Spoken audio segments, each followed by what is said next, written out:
Food കഴിക്കാൻ വേണ്ടി മാത്രം ഒരു ട്രിപ്പ് പോയാലോ? ഇന്ന് നമ്മൾ അച്ഛൻ്റെ അമ്മയുടെയും ഗ്യാങ്ങുമായിട്ടാണ്. ഇവർ എപ്പോഴും ട്രിപ്പ് പോകുന്ന ടീംസാണ്. ഇവരുടെ കൂടാണ് ഇന്ന് നമ്മൾ പോകുന്നത്. അപ്പോൾ എല്ലാവരും കൂടെ വീട്ടിലേക്ക് വന്നിട്ടാണ് നമ്മൾ പോയത്. ഞാനൊരു ഉറക്കം കഴിഞ്ഞ് എണീറ്റപ്പോഴേക്കും ബ്രേക്ക്ഫാസ്റ്റിനുള്ള സമയമായി. അപ്പോൾ എടപ്പള്ളി ജംഗ്ഷനുള്ള കടയിൽ നമ്മൾ ജസ്റ്റ് മസാല ദോശയൊക്കെയാണ് കഴിച്ചത്. പക്ഷേ ഇതല്ല നമ്മുടെ ലൊക്കേഷൻ. നമ്മൾ പോകുന്നത് ഈ റൂട്ട് കാണുമ്പം ചിലർക്കെങ്കിലും മനസ്സിലായിട്ടുണ്ടായിരിക്കും, നമ്മൾ ഇന്ന് വന്നത് കോഴിക്കോടേക്കാണ്.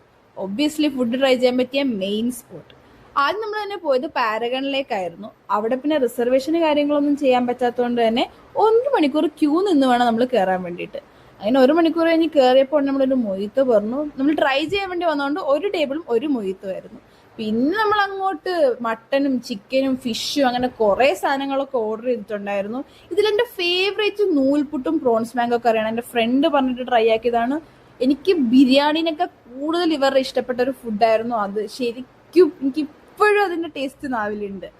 അത് കഴിഞ്ഞ് നമ്മൾ പതുക്കെ അവിടെ നിന്ന് ഇറങ്ങി. നമ്മൾ വന്നപ്പോൾ തിരക്കൊന്നും ഉണ്ടായിരുന്നില്ലായിരുന്നെ. കോഴിക്കോട് ബീച്ചിൽ ഇപ്പം നല്ല തിരക്കായി തുടങ്ങിയിട്ടുണ്ട്.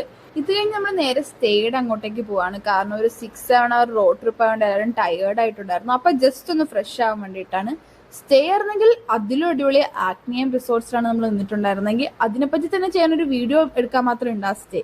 സോ അടുത്ത വീഡിയോയിൽ കാണാം.